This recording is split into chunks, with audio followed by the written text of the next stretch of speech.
What up, peeps? I am sorry that I haven't posted anything in a while, but I have been tired, work has been busy. I have read a lot of books though, which you'll see at the end of the month. But I am going to try and get back into my regular Thursday, Sunday upload schedule. So yeah, in today's episode, this will be part 2 of my series. Today's series focus are series that I am not caught up in, but the series is complete, that we know of at present time. So as always, I will start with the ones that I don't have physical copies of. Up first is the Shadow campaigns. It's like a military magic sort of fantasy. I think it's a flintlock fantasy is like the specific subgenre. It wasn't my favorite, which is probably why I haven't carried on. I read the first book and I think it's 4 books. So lower on my pile, which as you all see, it's an ever-growing pile. The next one is the Book of the Ancestor, Red Sister, Grey Sister, Holy Sister. I'm only counting the first trilogy. If I start the second series that comes after it, like the sequel series, I, on my spreadsheet, count those as separate series instances. I've read the first one, and I am actually excited to continue with this series.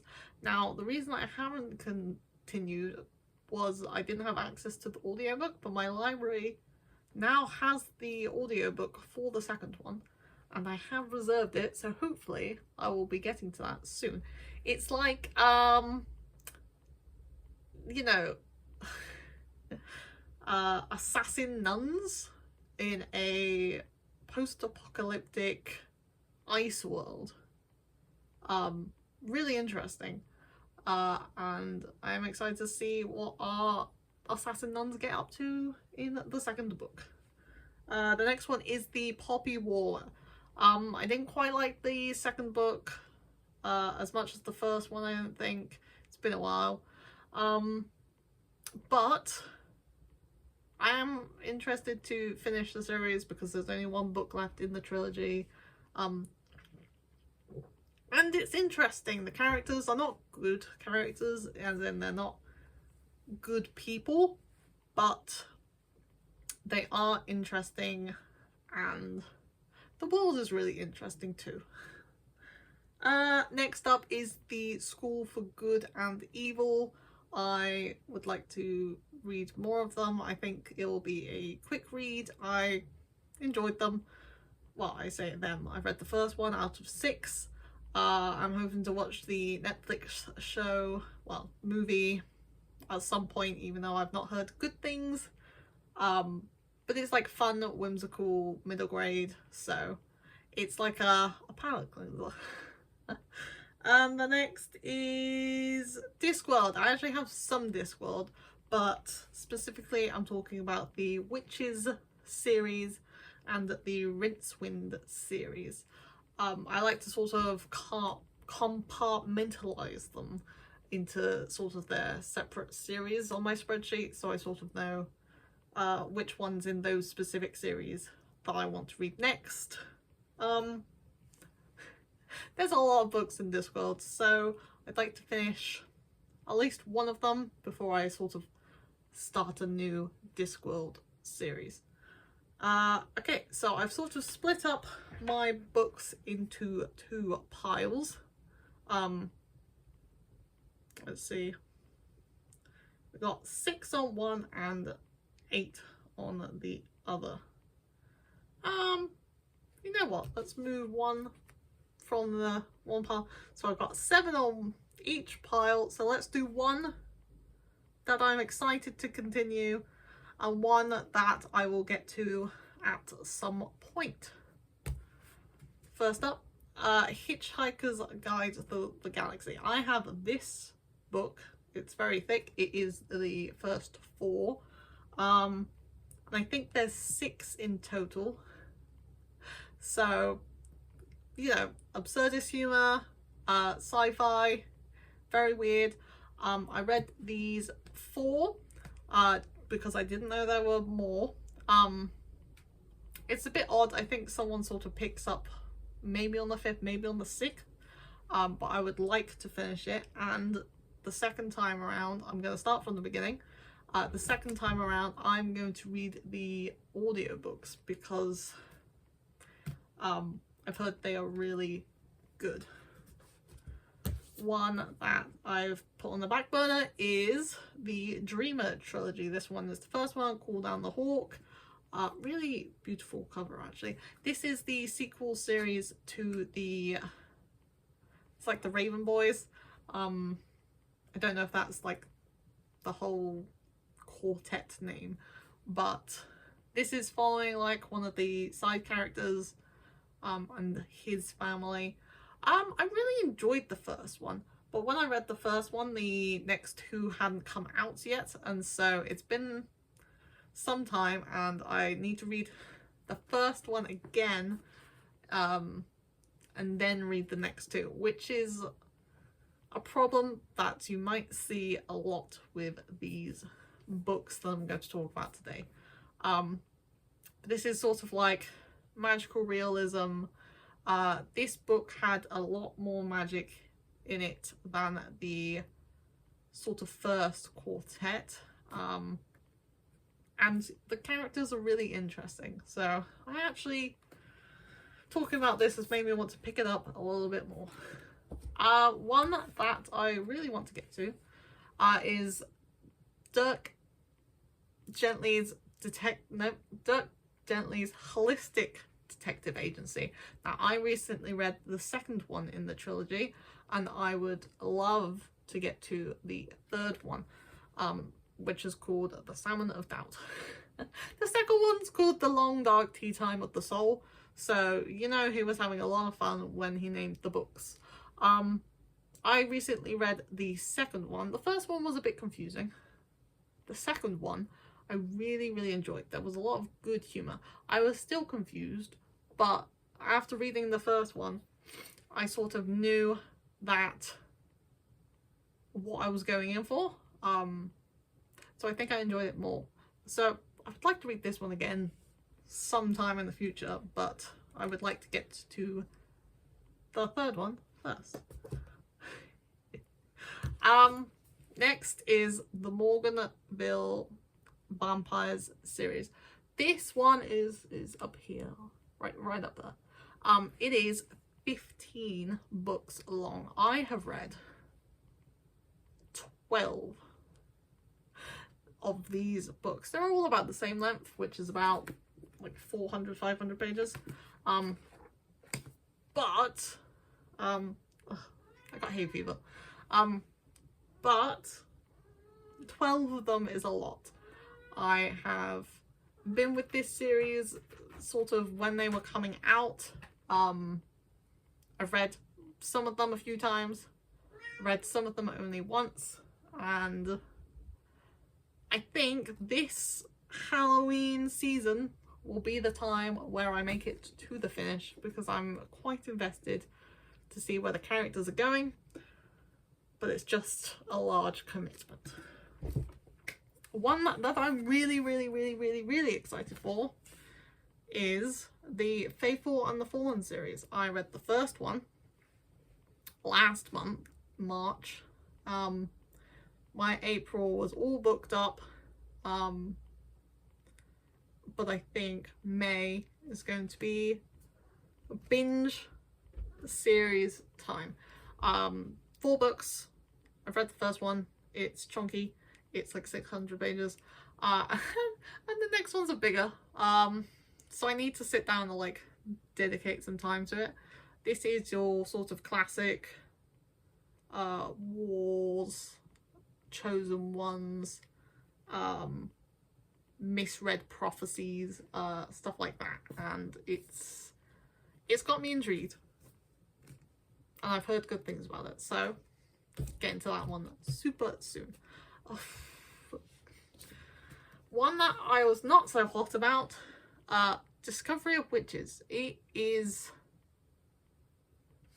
not dense, but slow. It is, it's based in Oxford, and it sort of reads like a book about Oxford would. It's very not exciting. It's got some interesting things going on. The romance is a little weird. I'm interested to see where it goes, but it's not one that I am rushing to pick up the sequel for. It's a trilogy. I have read the first one. I'm excited for this, but this one is even more of a commitment. The Wheel of Time. I've read this massive first book, and it pains me to say there are 13 more of these, but I would really like to read them, and I think I'm going to try, don't hold me to this, I think I'm going to try to read like one book a month, because even though that's going to take me over a year, at this point it's been a while since I've owned these and I have not made that much progress. So one book a month is still going to be progress. So yeah. Wicked. I watched the musical, loved the musical. Musical's amazing. This book, not so hot. But I own all 4 of these books, and I would like to at least read another one before I give up on it altogether. I think going into book 1, if you go into the wrong mindset, you might expect something that you're not going to get. And so I think the second book is going to be a make it or break it for me. Am I going to enjoy it? Am I not going to enjoy it? I am going to go with one I am not so excited for, or not, you know, because I don't want to end on a bad note. So the next series is Inkheart. I read the first 2 books and I never got around to the third book. But I would like to get to them. I just got to read the first 2 again. And they're not small books. The writing's alright. So it's just finding the time. And it's not like high up on the list. But I would like to get to it. So maybe in the summer. Okay, next. Not one that a lot of people like or love or whatever, but I remember really enjoying this one. It is the Guinevere Deception. We've got the Camelot Betrayal and the Excalibur Curse. They're quite small, but I will have to read the first one again, and I don't like rereading books because I've already read it, so I feel like I don't have the time to reread books. But I need to reread the first one, and I think I might do that soon. I think I'm just going to, okay, so May has a lot of bank holidays in the UK. There are 5 Mondays and 3 of them have bank holidays. So it's you know, it's good for all you Monday haters. Basically I think I'm just going to pick a Monday and just make my way through these books.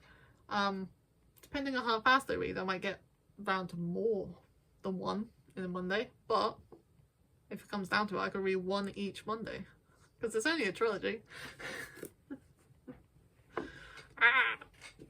It's YA fantasy, and Guinevere is a changeling, and she's been sent to King Arthur. I can't quite remember what her goal is. I don't know if she just goes, but other people have plans. I don't know. Next we have Skullduggery Pleasant Eye. I read the first one last year? Can't be right. I read the first one recently. I didn't read this as a kid like many other people my age. So you might be thinking, aren't you a bit old for that? And I'm like, well, it was fun. It was really interesting, actually. And I'm interested to see where it goes. I have heard that you don't need to read the last few. And I have heard that books 1 to 9 sort of make up like an arc. So I think I'll do books 1 to 9. And that shall be it. But I think these are going to be some audiobooks. I'm just going to slot in like a bit of a pick-me-up. Fast-paced, like, fun-hearted mess. Ooh, yes. The Ex-Hex. Ooh, yes. Now this is light-hearted fun in a different way. This is like a spooky... I say spooky. It's got spoopy vibes. Spooky's light-hearted cousin.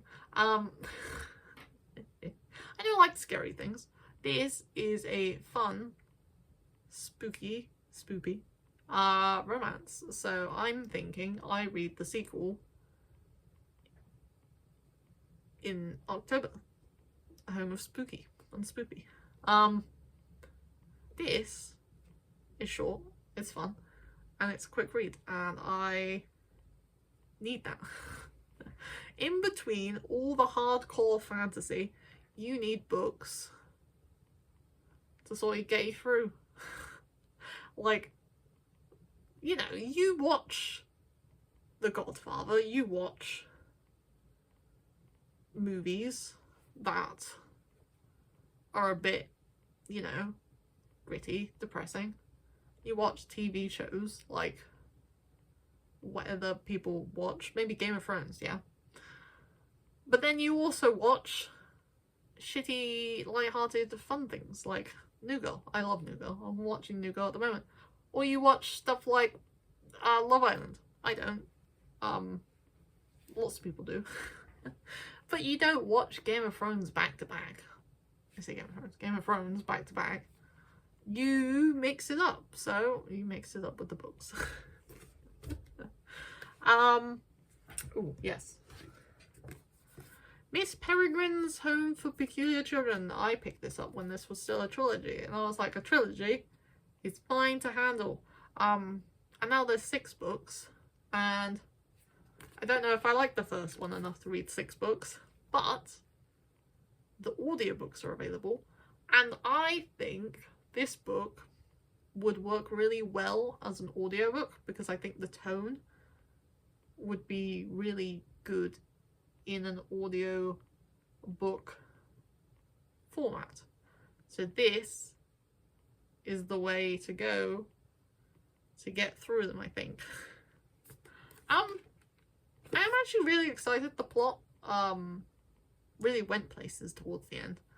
I might need to catch myself up, read a sneaky synopsis, and then yeah, it's like a YA kids with weird powers sort of living in their own space in the world. We'll see what happens. And last but not least, in series that I am excited to continue reading that I've started, and these series are complete, so why haven't I finished them already yet, is Joe Abercrombie's First Law trilogy. I started this one recently, and the people are correct when they say it is all vibes, no plot, all character, no plot. But the characters are good, they're interesting, they're going places. The plot, it's there's an inkling, it's gonna do something, and you can see it's going to do something. So you're sort of getting invested before it happens. Some things just go. Started reading Guards of the Moon recently. That just goes, and you're like, well, I'm not really interested just yet because I'm still trying to figure out who these characters are. This tells you here's a character, this is his thing. Here's another character, this is what this character's all about. This. It tells you what the characters are about, it tells you what's going on here, what's going on there. And you know what's going on, even though there's not much going on. So yeah, it might take a while because it's a bit slow, but I am really excited to continue this, and it's gonna be higher up on my list because I've read it like the most recently, so I don't want to forget, because if anything I'm gonna forget this one, because some of the other ones, this one, I'm not gonna forget, because they're like really specific. So yeah, that is my list of, I think it was 20. Well, I missed one off because it's like a comic series that's really random, and it's out of print. Yeah, so 19 series that I've started, that I finished, and I haven't finished yet. So I add that onto whatever books I mentioned in series part 1, and then whatever books I'm going to talk about in series part 3. You can see how I have a bit of a series problem. A serious problem. But hopefully, when I talk to you in the halfway point of the year, the number of series would have gone down. Let me know if any of these series you've read and you think, man, you should be way more hyped because book 1 or book 2, or how many I've read, is only the beginning and it's going to get way better. Let me know if I should prioritize any of these more than I seem to appear to be, or just let me know if I should just toss them out, you know. And I will get back to you, and hopefully you will see me make progress and keep to my word. I'll see you in the next episode.